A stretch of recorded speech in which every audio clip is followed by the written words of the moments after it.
구원의 하나님이시여, 땅의 모든 끝과 바다에 있는 자가 의지할 주께서 위를 따라 어미하신 일로 우리에게 응답하시리이다. 이스라엘아 들으라. 우리 하나님 여호와는 오직 유일한 여호와이시니 너는 마음을 다하고 뜻을 다하고 힘을 다하여 내 하나님 여호와를 사랑하라. 아멘. 우리 전심으로 하나님 아버지께 찬양을 드립시다.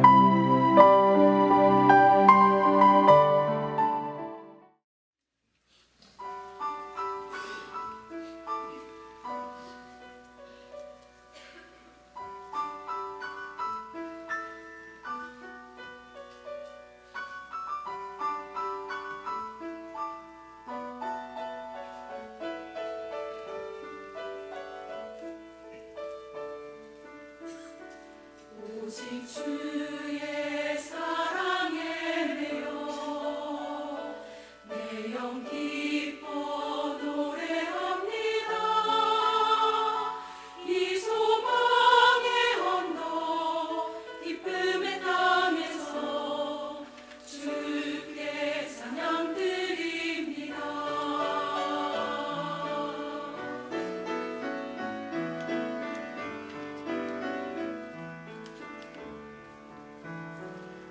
오직 주의 임재 안에 가서 내 영 기뻐 찬양합니다.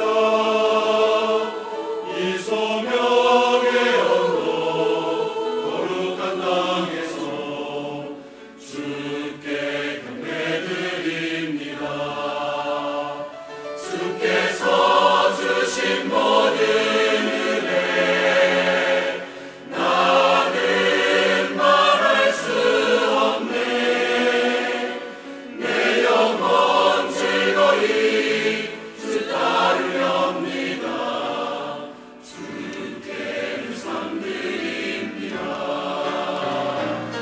오직 주의 사랑에 매여 내 영 기뻐 노래합니다. 이 소망의 언덕 기쁨의 땅에서 주께 사랑 드립니다. 주께서 주신 모든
이제 우리 하나님의 말씀을 함께 보겠습니다. 마태복음 3장 16절에서 17절입니다. 이는 살아계신 하나님의 말씀입니다. 이제 우리 함께 하나님의 말씀을 받들어 읽겠습니다. 다 같이 읽으십시다. 예수께서 세례를 받으시고 곧 물에서 올라오실 새 하늘이 열리고 하나님의 성령이 비둘기같이 내려 자기 위에 임하심을 보시더니 하늘로부터 소리가 있어 말씀하시되 이는 내 사랑하는 아들이요 내 기뻐하는 자라 하시니라. 아멘. 17절 말씀, 이는 내 사랑하는 아들이요 내 기뻐하는 자라고 하시는 이 말씀은 예수님께서 본격적으로 공생애를 시작하실 때 하나님께서 예수님께 해주신 첫 번째 말씀입니다. 공생애란 여러분들 아시는 바와 같이 우리를 구원하시기 위해서 예수님이 세상에 오셔서 머무신 33년의 기간을 일컫습니다.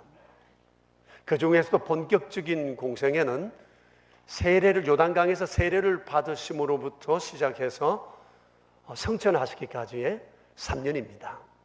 오늘 본문은 예수님께서 세례를 받으시던 장면에 관한 내용인데 이는 예수님의 공생의 결정적 순간이라고 말할 수 있습니다. 언제가 이런 생각을 해본 적이 있습니다. 왜 하나님께서는 그날 하고 많은 말씀 중에서 왜 이 말씀을 예수님께 하셨을까? 이에 대해서 성경에는 뭐라 설명은 없습니다. 그러나 그때 상황을 생각해 보면 이보다도 더 기묘한 말씀은 없었다고 생각합니다. 이는 내 사랑하는 아들이요 내 기뻐하는 자라. 얼마나 애정이 담뿍 담긴 말씀이고 응원의 메시지입니까? 존재감이 확 느껴지는 그런 말씀이지 않습니까? 아마 이 말씀은 예수님 공생애 내내 삶의 큰 원동력이 되셨을 것입니다. 예수님께서는 이 하나님의 사랑의 응원의 메시지에 힘 입으시고 아마 십자가의 길을 걸어가셨을 것입니다. 복음서를 보면 예수님께서는 공생애 내내 아주 행복하셨습니다. 그것은 바로 이 하나님의 사랑의 메시지, 존재감에 대한 확정, 아마 그런 것이 아니었을까 생각을 합니다. 그래서 그런지 이 하나님의 사랑의 말씀은 예수님으로 하여금 공생애 내내 하나님을 향해 애정 어린 마음을 갖게 하셨다는 겁니다. 한 가지 예를 든다면 예수님은 하나님을 아버지라고 부르셨어요. 예컨대 산상보훈에서 주님께서 주의 기도를 가르쳐 주실 때 이렇게 말씀하셨습니다. 처음 시작을 이렇게 하셨죠. 하늘에 계신 아버지, 아버지의 이름이 거룩히 여김을 받으시오며 이렇게 시작하시다가 맨 마지막엔 나라와 권세와 영광이 아버지께 영원히 사옵나이다. 보세요. 주님은 기도를 아버지의 이름을 부르며 시작하시고 아버지의 이름을 부르며 마치셨어요. 주님의 전 존재에는 아버지가 차지하시고 계시는 비중이 너무너무 크셨다는 것을 우리에게 가르쳐주고 있어요. 자, 그런데 성경에는 아버지라고 표현되어 있지만 본래 헬라 원어에는 아빠라고 되어 있습니다. 정말 복음서에 나오는 예수님께서 아버지라 부르는 단어를 아빠라고 번역했음이 옳았는데 왜 우리 성경에는 아버지라고만 했는지 모르겠습니다. 여러분, 아빠, 이 얼마나 사랑과 정이 담뿍 담긴 고백인지 모릅니다. 예수님은 늘 하나님을 아빠라 부르셨어요. 요한복음 17장은 예수님께서 십자가 달리시기 바로 전날 밤에 하신 기도로 알려져 있어요. 내용 자체가 너무너무 소망스럽고 얼마나 우리의 마음을 뜨겁게 하는지 모릅니다. 전체가 26절로 되어 있는데 거기에 아버지라고 부른 단어가 무려 39번 나옵니다. 그 중에 한 절을 예를 들어 보겠습니다. 의로우신 아버지여, 세상의 아버지를 알지 못하여도 나는 아버지를 알아사옵고 그들도 아버지께서 나를 보내신 줄 알았습니다. 아빠, 아빠, 아빠, 아빠. 주님은 기도 내내 아빠를 너무 많이 부르셨어요. 아빠, 아빠, 아빠. 한마디 하시고 아빠, 또 한마디 하시고 아빠, 아빠, 아빠.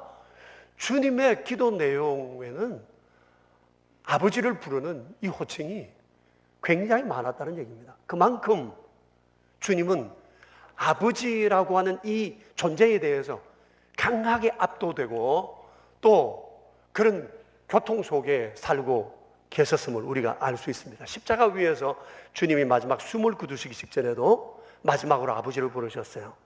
큰 소리로 아버지, 내 영혼을 아버지께 부탁합니다. 사람은 본래 마지막 죽을 때 가장 사랑하는 사람을 보고 싶고 그 사람의 이름을 부르고 싶은 것이 사실이잖아요. 예수님 마지막 숨 거두실 때 아빠 하시고 숨을 거두셨던 것입니다. 이것이 바로 하나님과 예수님과의 관계예요. 보기에 얼마나 아름답습니까? 이는 내 사랑하는 아들이요 내 기뻐하는 자다. 아빠. 이와 같이 하나님과 이 예수님은 서로를 향한 사랑이 아주 절절히 녹아 있었다고 말할 수가 있습니다. 그래서 예수님은 세상에 계시는 동안 바로 이 하나님의 사랑에 힘입어 그것이 사역의 원동력이 되어 그 십자가의 길을 걸어 가셨던 것입니다. 여러분, 우리는 여기서 중요한 사역의 원리를 발견하게 됩니다. 그것은 하나님의 사랑입니다. 오늘 우리가 사역 박람회를 시작하면서 우리 역시 이 하나님의 사랑의 말씀 앞에서 우리의 사역을 결심했으면 좋겠어요. 여러분, 분명히 말씀드리지만 일이 먼저 아닙니다. 우리가 사역을 하기 전에 반드시 하나님이 날 사랑하신다고 하는 것에 대한 이 경험이 있어야 합니다. 하나님의 사랑을 모르면 사역을 할 수가 없을 뿐만 아니라 사역에 동력이 생기지 않습니다. 체면으로 잠깐 할 수 있습니다. 나의 의지로 얼마 동안 할 수 있습니다. 그러나 길게 가질 않습니다.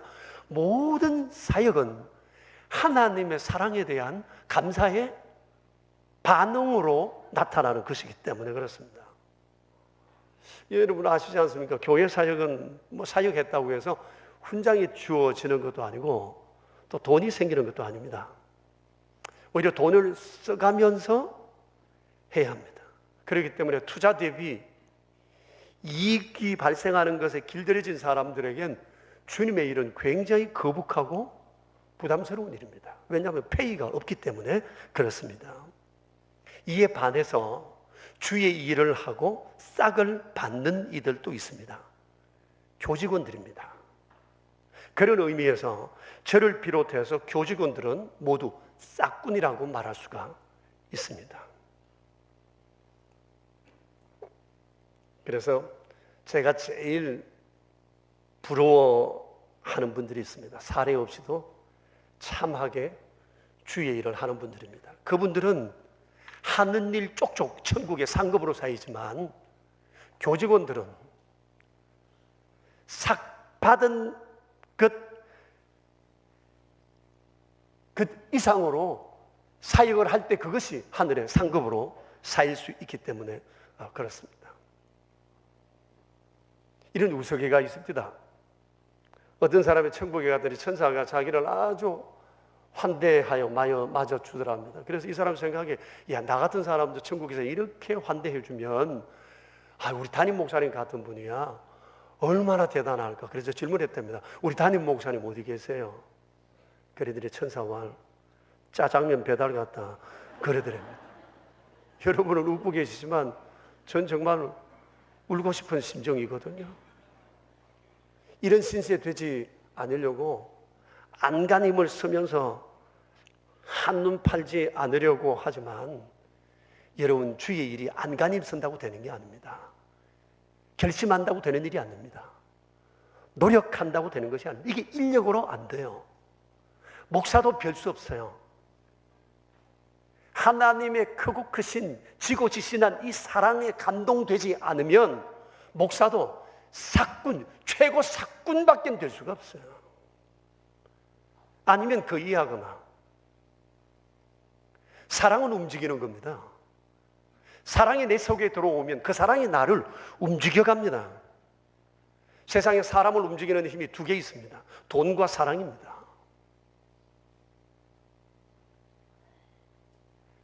하나님의 일을 하려면 이 하나님의 사랑에 먼저 붙들려야 합니다. 그리고 그 사랑에 녹아져야 합니다. 그래야 그 사랑이 나를 움직이는 겁니다. 하나님이 움직이시는 그 사랑을 쫓아갈 때 사역은 힘들지가 않습니다. 당연히 해야 할 일이고 감사하고 감격하며 그 일을 따르게 되는 것입니다. 지난 주일날 우리는 기독교 영성의 핵심에 대해서 함께 묵상을 했습니다. 하나님께서 우리에게 어떤 사람이 되기를 원하시는가? 이게 기독교 영성의 핵심입니다. 하나님은 우리가 어떤 사람이 되기를 원하시죠? 감사와 긍휼의 사람이 되기를 원하시는 겁니다. 이게 무슨 말이죠? 하나님의 사랑을 알면 하나님 앞에 감사할 수 있습니다.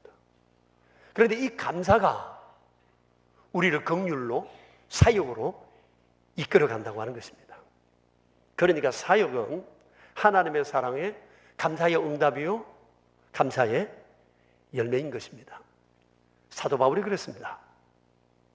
디모데전서 1장에서 그가 이런 고백을 했어요. 여러분 같이 한번 읽어볼까요? 나를 능하게 하신 그리스도 예수 우리 주께 내가 감사함은 나를 충성되이 여겨 내게 직분을 맡기심이니 내가 전에는 비방자요 박해자요 폭행자였으나 도리어 긍휼을 입은 것은 내가 믿지 아니할 때에 알지 못하고 행하였음이니라. 우리 주의 은혜가 그리스도 예수 안에 있는 믿음과 사랑과 함께 넘치도록 풍성하였도다. 밑보다 모든 사람이 받을 만한 이 말이요, 그리스도 예수께서 죄인을 구원하시려고 세상에 임하셨다 하였도다. 죄인 중에 내가 괴순이라. 여러분 보세요. 우리가 방금 이 짧은 내용을 읽었지만 바울이 하나님의 사랑에 얼마나 감동된 아주 행복한 자기 고백인지 모릅니다. 예수님을 알기 전의 인생과 그 알고 난 이후에 그의 인생은 확 달라졌습니다. 얼마나 깐깐한 사람입니까? 철저한 율법주의자였습니다. 모든 것은 자기가 중심되어 사람들을 판단했던 사람 아닙니까? 성격도 굉장히 강했던 사람입니다. 그런데 이 사람이 하나님의 사랑에 붙들리고 난 다음에 확 달라졌습니다.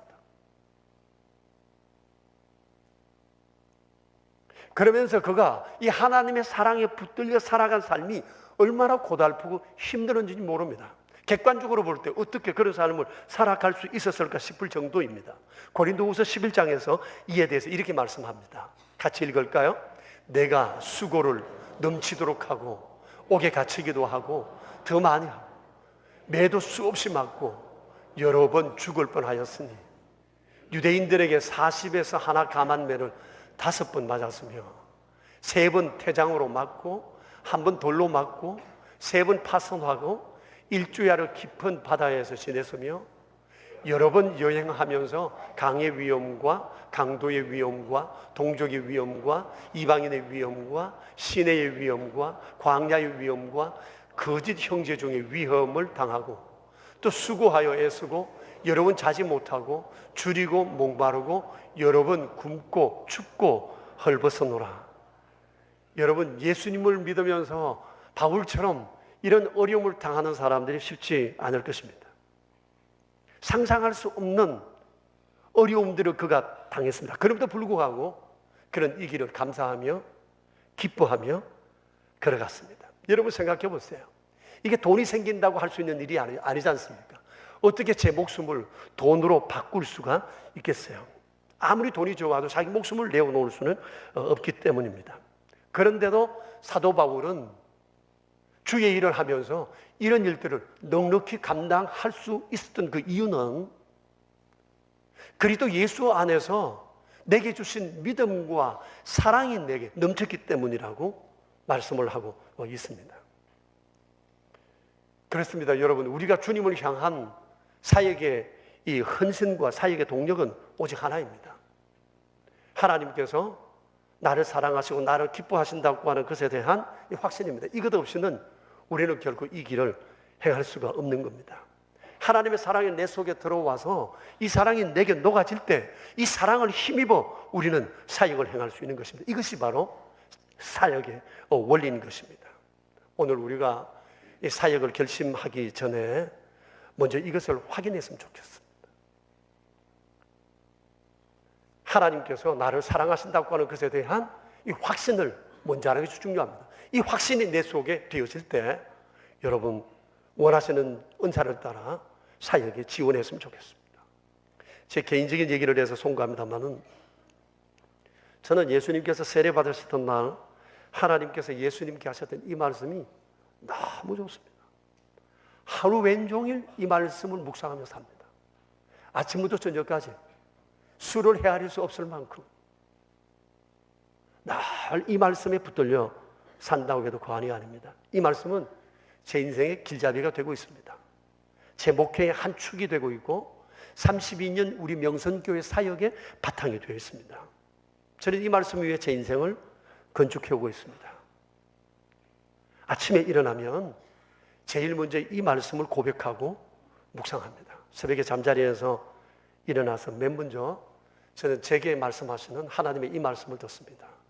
너는 내 사랑하는 아들이요 내 기뻐하는 자라. 그렇습니다. 하나님, 저는 하나님이 사랑하시는 자, 하나님이 기뻐하시는 자 맞습니다.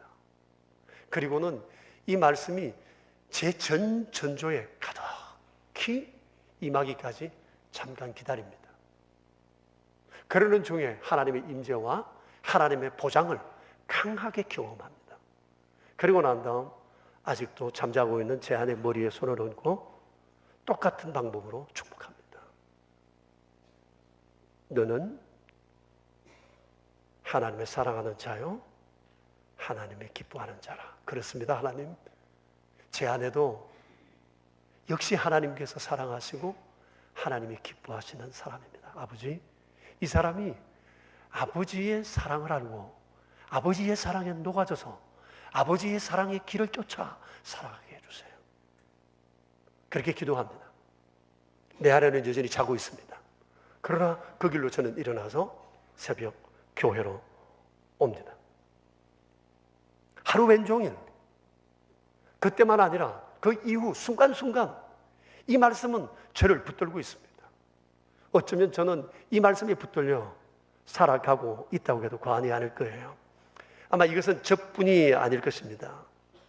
여러 성도님들 안에도 너는 내 사랑하는 아들이요 내 기뻐하는 자라고 하시는 이 말씀하시는 이 주님의 내적인 음성이 있을 것이라고 생각합니다. 여러분 한번 곰곰이 생각해 보세요. 우린 오래전부터 이 하나님의 사랑을 받고 살아왔거든요. 우리가 이 하나님의 사랑을 묵상하지 않아서 그렇지 정말 우리는 풍성하신 하나님의 사랑 가운데 살아오는 것이 사실이에요. 몇 곳의 성경 구절을 제가 읽어드리겠습니다. 곧 창세전에 그리스도 예수 안에서 우리를 택하사 우리로 사랑 안에서 그 앞에 거룩하고 흠이 없게 하시려고 우리를 향한 하나님의 사랑은 창세 전부터라고 말씀을 하세요. 그래서 우리를 택하셨다고 말씀하십니다. 야곱아, 너를 창조하신 여호와께서 지금 말씀하시느니라. 이스라엘아, 너를 지으신 이가 말씀하시느니라. 너는 두려워하지 말라. 내가 너를 구속하였고 내가 너를 지명하여 부른다니 너는 내 것이다고 말씀하세요. 우리는 하나님의 소유입니다. 하나님과 우리는 일체예요. 하나예요. 떼어내올래야 떼어놓을 수가 없는 관계라고 말씀하세요. 그리고 여인이 어찌 그 젖먹는 자식을 잊겠으며 자기 태에서 난 아들을 긍휼히 여기지 않겠느냐. 그들은 혹시 잊을지라도 나는 너를 잊지 아니할 것이라. 내가 너를 내 손바닥에 새겼다. 새겨진 것은 지워지지 않아요. 우리는 언제나 하나님과 동행하는 그런 사람이라는 얘기입니다. 이게 하나님과 우리의 관계입니다. 그리고 예수님께서 십자가를 지시기 전날 밤 다락방 강화에서 이렇게 말씀을 하셨습니다. 주께서 자기 사람을 사랑하시되 끝까지 사랑하셨다. 여러분, 이것이 우리를 향하신 하나님의 마음이세요. 그래서 우리는 세상을 살면서 매일 매 순간 하나님이 나를 얼마나 사랑하셨는지 이 사실에 대해서 날마다 묵상하고 이것을 내 안에 채우고 이 사랑에 녹아져서 이 사랑에 힘입어 하나님을 사랑하고 하나님의 일을 사랑하고 하나님의 교회를 사랑하고 하나님이 주신 사역을 위해서 내 재능과 시간과 물질과 삶을 바칠 수 있어야 되는 것입니다. 80년대 초반에 우리 한국교회에 제자 훈련이 붐이 일어났습니다. 이 붐을 일으킨 분 가운데 한 분이 사랑의 교회 고 옥한원 목사님이세요. 그분은 평신도를 깨우자는 이 캐치프레이즈를 걸고 제자 훈련에 운동을 일으켰습니다. 그때부터 우리 한국교회는 다양한 제자훈련 교재가 발간되고 또 번역되고 제자훈련이 이루어지게 되었어요. 사랑의 교회는 그때로부터 시작해서 칼 세미나라고 해서 제자훈련 지도자 양성 과정을 끊임없이 했습니다. 지금도 여전히 그것을 하고 있습니다. 그래서 한국교회 안에는 수많은 제자들이 길러졌습니다. 너나 할 것 없이 자신을 그리스도의 제자라고 말하기 시작했습니다. 그런데 왜 한국교회가 이렇게 되었죠? 그 만든 제자들이 다 어디 갔습니까? 25년쯤 전에 저도 그 칼 세미나에 참석을 했었어요. 근데 등록하고 난 다음에 세미나 교재를 받았는데 강의의 첫 주제를 보고 가슴이 벌컥벌컥 뛰었습니다. 왜냐하면 그 첫 주제가 광인론이었습니다.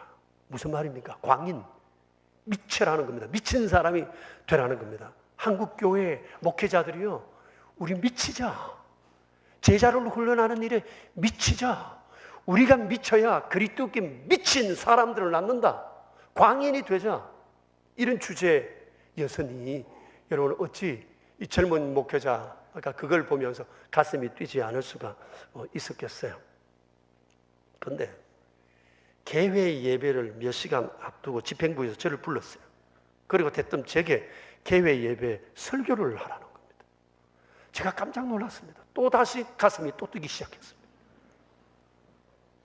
지금까지도 그때 왜 나를 불러 그 사람들이 개회 예배 설교를 하라고 했는지 아직까지도 모릅니다.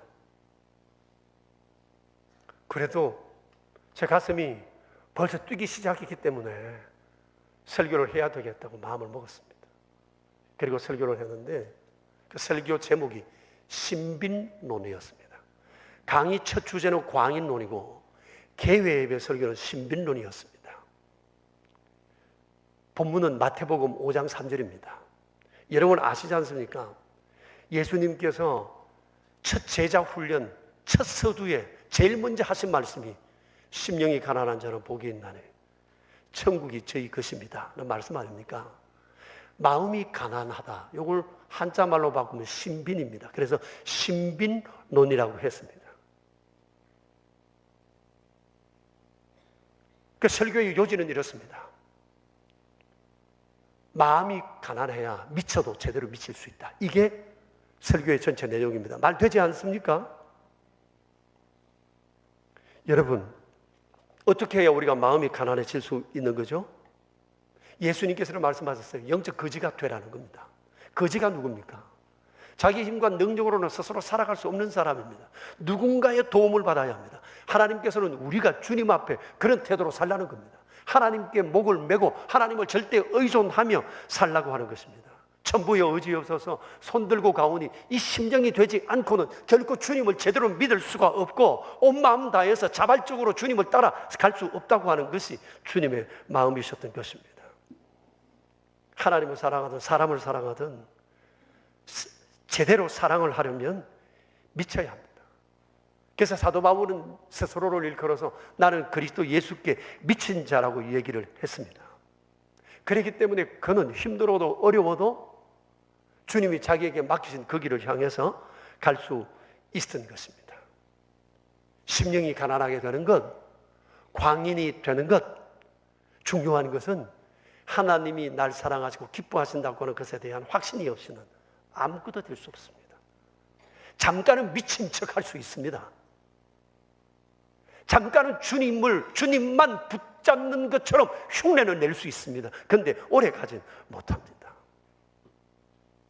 왜 하나님께서 예수님께서 본격적으로 공생애를 시작하시던 날 이 말씀을 하셨나? 우리 곰곰이 생각해야 합니다. 너는 내 사랑하는 아들이요 내 기뻐하는 자라. 왜 그랬을 것 같습니까? 존재감을 확 느끼게 하는 말씀이잖아요. 얼마나 애정이 담뿍 담긴 말씀이에요. 그래서 예수님의 공생애 기간 동안 하나님이 하셨던 이 사랑의 메시지는 삶의 원동력이 되셨던 것입니다. 여러분, 하나님이 날 사랑하신다. 이게 사역의 원리입니다. 이것 없으면 사람은 움직이지를 않습니다. 왜? 사랑이 사람을 미치게 하기 때문에 그렇습니다. 사랑하는 성도 여러분, 우리는 오늘 사역 박람회를 위해서 여기 있습니다. 일이 문제 아닙니다. 하나님이 날 사랑하시는 것에 대한 먼저 확신을 가져야 합니다. 그리고 이 확신을 가지고 사역에 지원하시기를 바랍니다. 그리고 내내 이 사랑의 불이 타올라 주님께서 우리에게 허락하시는 날까지 주님의 길을 함께 갈 수 있게 되기를 축복합니다. 우리 함께 기도합시다. 자신을 한번 돌아봅시다. 우리가 지금까지 교회 생활을 해오면서 주의 일을 정말 열심히 하기도 했고 또 중간에 식어지기도 했고 또 전혀 관심 없이 살기도 했습니다. 그 이유가 뭐일 것 같습니까? 사랑은 움직이는 겁니다. 하나님이 사랑이 내 안에 들어오면 움직이게 되어 있습니다. 여러분, 우리는 무슨 일을 하기 전에 먼저 하나님이 날 사랑하신다는 것에 대한 확신이 먼저 있어야 합니다. 이번 사역 박람회를 통해서 2마리 토끼를 다 잡았으면 좋겠습니다. 하나님이 날 사랑하신다는 것에 대한 제대로 된 녹아지는 이 감격이 있어야 하고, 그리고 또 주께서 우리에게 맡기신 이 사역도 감당했으면 좋겠습니다. 우리를 은혜의 길로 이끄실 우리 주께 우리 함께 기도합시다. 2분 정도 기도하겠습니다.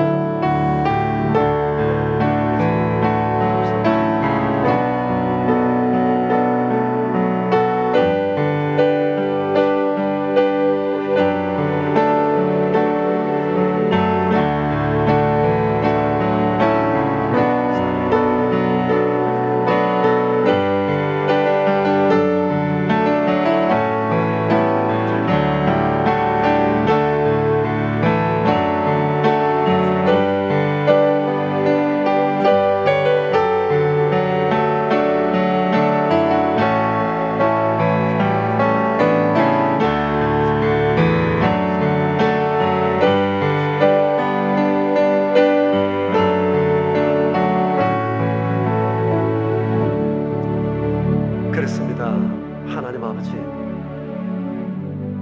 사람은 무언가에 붙들려 살아갑니다. 어떤 사람은 돈에 움직이고 어떤 사람은 사랑에 움직입니다. 주님의 일을 할 때도 그렇습니다. 내게 어떤 유익이 생기지 않으면 움직이지 않는 사람이 있고, 어떤 사람은 그것과 상관없이 하나님의 그 사랑에 감동되어 하나님의 그 사랑의 움직임을 따라 행하는 이들도 있습니다. 자비로우신 아버지, 사역 박람회를 하는 오늘 우리 안에 다시 한번 주께서 우리를 어떻게 얼마나 사랑하셨는지에 대한 새로운 감격이 있게 하시고, 이 사랑에 녹아져 주께서 우리에게 맡기신 이 거룩한 일들을 감당하게 하시기 원합니다. 우리가 제자라 스스로 말하면서 제자답게 살지 못하는 날들이 많았음을 송구하게 생각합니다. 오늘이 내 삶의 새로운 은혜의 날이 되기를 원합니다. 전능하신 하나님, 우리 아버지, 우리 명선의 가족들을 주님의 사랑으로 새롭게 하시고 그 사랑 위에 든든히 서서 주의 기뻐하시는 일을 행할 수 있도록 은혜로 인도해 주시옵소서. 우리 구주 예수 그리스도 이름으로 기도합니다. 아멘. 이제 우리 다 함께 일어나셔서 331장으로 하나님을 찬양합시다.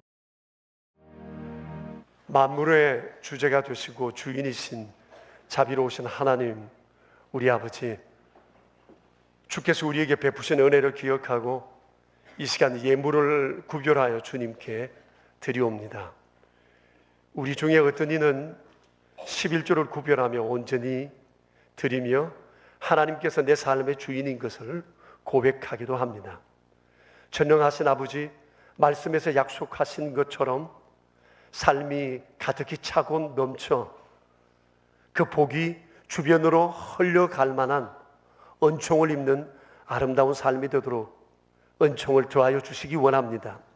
감사 예물을 드린 손길들마다 은혜를 베풀어 주셔서 감사할 일이 더욱 차고 넘치게 하시며 주일 헌금과 또 다른 이웃을 기억하며 드려진 오른손 헌금과 완달러 선교 헌금과 사랑의 식탁 위에 은혜를 베풀어 주셔서 날마다 주의 거룩한 마음으로 이웃에게 긍휼을 베풀기를 쉼 없이 행하는 저희 모두가 되게 하셔서 우리를 통하여 하나님이 함께 하시는 아름다운 증거들을 나타내 보이는 주의 백성들 다 되게 하여 주시옵소서.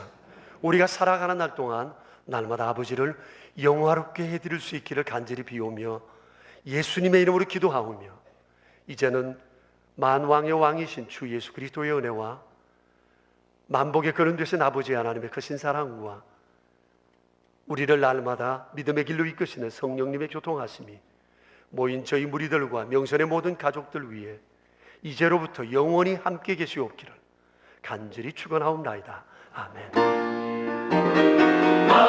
제 자녀 지은 대로 담대하게 서리라. 성부 성자 성령 하나님 영원토록